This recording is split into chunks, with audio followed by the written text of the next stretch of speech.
ہم نے last time جو ہے ریکارڈ کیا تھا میاں بیوی کے اوپر جادو جو کیا جاتا ہے اس کے حوالے سے، سحر تفریق جس کو کہتے ہیں. تو میں چاہوں گی کہ انشاءاللہ ایک دفعہ اس کے جو سمٹمس سے اس کو آپ دوبارہ ذکر کر دیں، کیونکہ کافی لوگوں کے کنسرنس سے اس کے حوالے سے، اور پھر اس کے علاج کی طرف بھی ہم چاہیں گے ہم چلے جائیں، کیونکہ کافی لوگوں کا یہی کویشچن تھا. کچھ لوگوں کو میں نے آپ کا نمبر بھی دے دیا تھا، لیکن اگر کچھ کوئی خود سے کرنا چاہے تو اس کی طرف بھی انشاءاللہ پھر آپ گائیڈ کریں. اچھا، آپ کو پتہ ہے اس کی یہ علامتیں تو ہم نے پہلے بھی ذکر کی تھی، میں تھوڑی ایک مختصر سرسری سی یہاں پہ ذکر کر دیتا ہوں. جن لوگوں نے پہلے وہ نہیں سنی ہوئی یا دیکھی ہوئی تو ان کو بھی پتہ چل جائے. ایک تو یہ تھی کہ جو اس کی یعنی نشانیاں تھیں، اگر میاں بیوی کے درمیان جدائی کے لیے جادو کروایا گیا ہو، جس کو ہم سحر تفریق کہتے ہیں، تفریق کا جادو، جدا کرنے کے لیے. اچھا، یہ بھی یہاں پہ بتا دوں کہ یہ صرف میاں بیوی کے درمیان نہیں ہوتا، اور بھی رشتوں کے درمیان ہو سکتا ہے. باپ کو بیٹے سے، ماں کو بیٹے سے جدا کرنے کے لیے، دو پارٹنر ہیں ان کو آپس میں الگ کرنے کے لیے، یعنی اگر کاروبار کے اندر شراکت ہے کسی کی، ان کے درمیان لڑائی کروانے کے لیے بھی ہو سکتا ہے.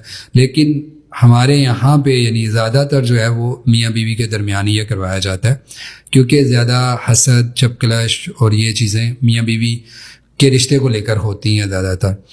تو اس میں یہ تھا کہ زیادہ تر خواتین یہ جو تجربے میں جو چیزیں ہیں اور جو سمٹمز ہم نے رقیہ کے حوالے سے پڑھی ہوئی ہیں کتابوں میں، یعنی اس سے ریلیٹڈ، کہ میاں بیوی کو آپس میں ایک شدید جو محبت تھی وہ نفرت کے اندر بدل جاتی ہے، اور چھوٹی چھوٹی باتوں پر شدید غصہ آنے لگتا ہے، بلا وجہ شک کرنے لگتے ہیں ایک دوسرے پر، اور قریب آئیں تو ایک شدید قسم کی نفرت ہونا، پاس بیٹھنے کو دل نہ کرنا، باہر جائیں یعنی الگ الگ ہوں تو پھر دل چاہنا کہ ملیں، بات کریں، اور اس طرح کی چیزیں. لیکن جیسے قربت ہونا تو پھر وہ ایک لڑائی والی کیفیت ہو جانا. بعض دفعہ خاوند کو بیوی سے اور بیوی کو خاوند کے چہرے سے کراہت محسوس ہونا، دیکھنے کو دل نہ کرنا، شدید غصہ آنا، اور کبھی غصہ شدید آیا تو تھوڑی دیر کے بعد یہ احساس ہونا کہ چھوٹی سی بات تھی، کیوں اتنا شدید غصہ کیا. تو اس طرح کی جو چیزیں ہیں، یعنی یہ جو علامتیں ہیں، یہ سحر تفریق کی ہوتی ہیں. بہت زیادہ شدید ہو جائے تو اس میں یہ بھی ہوتا ہے کہ خاوند کو بیوی سے یا بیوی کو خاوند سے بدبو آنا، کبھی کبھار چہرہ بھی بدلا ہوا نظر آنا، کہ اور فزیکلی بالکل فٹ ہونے کے باوجود یعنی جو فزیکل ریلیشن ہے وہ نہ ہو پانا یا دل نہ چاہنا اس پہ. تو یہ علامتیں تھیں. اچھا، اس کے علاج کے حوالے سے یا جادو کی کوئی بھی قسم ہو تو اس کے علاج کے حوالے سے میں یہ بات بتا دوں، جیسے جادو کی اور بھی قسمیں ہیں نا، سحر معقول ہے، مشروب ہے، مرشوش ہے، مدفون ہے، اور معلق ہے، یعنی لٹکایا گیا جادو، دفن کیا گیا جادو، کھلایا گیا، پلایا گیا، تصویر پر کیا گیا، راستے میں بہایا گیا، بہت ساری قسمیں ہیں اس کی. اچھا، کوئی بھی جادو ہو کسی بھی طرح کا تو اس میں اس کے علاج کے لیے ہر ایک انسان کی کیفیت پہ منحصر ہوتا ہے. کبھی کبھی کسی انسان کو کوئی چیز پڑھنے کے لیے دینی ہوتی ہے، کسی کو کوئی اور دینی ہوتی ہے، یعنی بہتر ایک اندازہ ہو جاتا ہے اس سے گفتگو کر کے کہ اس انسان کو کس چیز کی ضرورت ہے. جنرلی جو چیزیں ہوتی ہیں علاج میں وہ میں یہاں پہ ذکر کر دیتا ہوں. ٹھیک ہے. یعنی کچھ لوگ ایسے ہوں گے جن میں یہ 2-3 علامتیں ہیں، کچھ لوگ ایسے ہوں گے جن کو جادو کے ساتھ ساتھ نفسیاتی بھی الجھنیں ہیں، اب ان کا علاج اور طرح سے ہوگا. کچھ ایسے لوگ ہیں جو یہ سمجھ لیتے ہیں کہ جادو ہے لیکن وہ جادو ہوتا نہیں ہے، وہ ان کے اپنے خیالات ہوتے ہیں. یعنی لڑائی کسی اور بات پہ ہوئی، وجہ کوئی اور تھی، یا خاوند کے دل میں کوئی اور چیز چل رہی تھی، وہ بیوی نے یہ سمجھ لیا یہ جادو ہے. یعنی یہ پہلے یہ طے کرنا ہے، یعنی یہ جاننا ہے، ڈائگنوزنگ ضروری ہے کہ جادو ہے بھی ہے یا نہیں. اگر ہے تو کس نوعیت کا جادو ہے، پھر اس کے مطابق اس کا علاج ہوتا ہے. اچھا، کوئی سمجھتا ہے کہ نہیں 100% یہ سمٹمز ہیں اور ہوتا ہے ایسے، تو جنرلی جو چیزیں وہ میں ذکر کر دیتا ہوں. 2 چیزیں علاج میں بہت بہت زیادہ فائدہ مند ہیں. جب ہم یہ 2 چیزیں ذکر کرتے ہیں نا، آیت الکرسی اور سورۃ فلق ناس، تو عام طور پہ لوگ کہتے ہیں یہ کوئی علاج ہے، یہ تو سب بتاتے ہیں، یعنی لوگ کہتے ہیں یہ تو سب بتاتے ہیں. تو میں اکثر یہ جملہ بولا کرتا ہوں کہ آپ کے جادو کے علاج کے لیے آسمان سے کوئی نئی چیز نہیں اترے گی، جبرائیل کبھی آپ کے لیے نئی چیز لے کر نہیں آئیں گے، وہی چیزیں ہیں جو شریعت نے آپ کو پہلے سے بتا دی ہیں. اب کسی انسان کو کتنی ضرورت ہے پڑھنے کی، اس کے جادو کی شدت کتنی ہے، یا وہ انسان دیگر جو چیزیں وہ بھی ساتھ کر رہا ہے یا نہیں کر رہا. کیونکہ جادو کے علاج میں یا یہ جو اگر کسی کے درمیان جدائی شیطانی اثرات کی وجہ سے ہو, یعنی جناتی اثر کی وجہ سے ہو, اس میں بھی فلق ناس اور آیت الکرسی, ان دو چیزوں سے بڑھ کر کوئی علاج نہیں ہے کسی بھی قسم کا جادو ہو. یہ جو سورہ بقرہ پڑھتے ہیں نا, یہ سورہ بقرہ جادو کے ہونے سے پہلے علاج بہت اچھا ہے.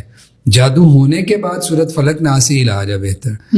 یعنی آپ کے گھر میں شیطان داخل نہیں ہو سکتا. آپ سورہ بقرہ پڑھتے ہیں تو آپ کو تنگ نہیں کرے گا, آپ کے گھر میں نہیں آئے گا, آپ کو لڑنے نہیں دے گا, گھر میں برکت اور سکون رکھتے. لیکن یہ پہلے اگر کسی پہ جادو ہو جاتا ہے تو پھر فلق ناس ہے. نبی علیہ السلام کے ساتھ جو معاملہ ہوا تھا اس میں بھی گرے کھولتے وقت کیا پڑھا تھا؟ فلق ناس ہی پڑھی تھی. تو جادو ہونے کے بعد سورۃ فلق ناس ہے. اچھا, صبح شام کے اذکار, اپنی نمازیں فرض یہ لازمی پوری کرنی ہے, خاوند نے بھی بیوی نے بھی. اگر خاوند مانتے ہی نہیں, کچھ ہوتا ہے نا خاوند, بیوی کہتی ہے اس کو یہ کہا کہ تم پہ جادو ہوا تو الٹا میرے بال اتار دے گا. یعنی لٹرلی یہ ایک خاتون نے مجھے کہا تھا کہ وہ تو مجھے بالوں سے پکڑ کے سیٹے گا کہ اگر میں نے اسے یہ بات کہی کہ تم پہ جادو ہے. یعنی کچھ مرد نہیں مانتے یہ بات, اکثر مرد نہیں مانتے. ہاں, کیونکہ میرے پاس مسئلے میں صلاح آتا ہے تو یہی ہوتا ہے, بہت کم ایسا ہوتا ہے کہ جہاں پر ہسبینڈ ایگری کریں. تو وہ نہیں مانتا تو پھر آپ اپنی حد تک کریں, جو دم کریں اس کو پینے کے لیے خاوند کو بھی دیں. اچھا, میں بتانے لگا تھا کون سی چیزیں پہلے لازمی ہیں. ایک, آپ نے نماز ریگولر کرنی ہے اپنی, صبح شام کے اذکار ہیں. پھر اس کے بعد یہ تسبیح بڑی فائدہ مند ہے, لا الہ الا اللہ وحدہ لا شریک لہ لہ الملک و لہ الحمد وہو علی کل شیء قدیر. یہ 100 مرتبہ فجر کے بعد. ٹھیک ہے. اچھا, جو اسپیشلی اس کے لیے پڑھنا ہے وہ ہے صبح کے وقت 100 مرتبہ آیت الکرسی, اور پڑھتے وقت اپنے پاس زیتون کا آئل بھی رکھنا ہے اور پانی بھی رکھنا ہے. ایک جگ میں پانی رکھ لیں, زیتون کا آئل کچھ تھوڑا سا ایک شیشی میں باٹل میں رکھ لیں بس. تو تھوڑی دیر بعد 10-12 دفعہ پڑھ کے ہاتھوں پہ پھونک مار کے اپنے جسم پہ بھی پھیر لیں, پانی پہ بھی اور اس آئل پہ بھی دم کر لیں. پھر 10-12 دفعہ پڑھیں, پھر دم کر لیں, یعنی بار دم بھی کریں ساتھ ساتھ. اچھا, آپ نے تھتکارنا ہے, پھونکے نہیں مارنی, یعنی اس طرح تھتکارنا ہے کہ تھوک کے ہلکے ذرات جو ہیں وہ پانی کے اندر جائیں. یہ 100 دفعہ پڑھنی ہے, اور لا حول ولا قوت الا باللہ 100 مرتبہ. یہ صبح فجر سے لے کے 10 بجے تک کسی وقت بھی کر لیں. دوسرا جو ہے وہ عصر یا مغرب کے بعد 100 مرتبہ سورۃ فلق ناس پڑھنی ہے, اور اس کے بعد پھر 100 مرتبہ لا حول ولا قوت الا باللہ. سورۃ فلق ناس میں بھی یہی ہے کہ آپ پانی اور وہ اپنے پاس رکھیں گے. وہ پانی پئیں, خود بھی ہسبینڈ کو پینے کے لیے دے دیں. جس کمرے میں آپ زیادہ رہتے ہیں اس کے کمرے کے جو کونے یا چھت کی طرف بسم اللہ کہہ کے سپرے کر دیں, یعنی ہر روز اس میں سے تھوڑا پانی لے کے. تو یہ عمل مسلسل 1 مہینہ کرنا ہے.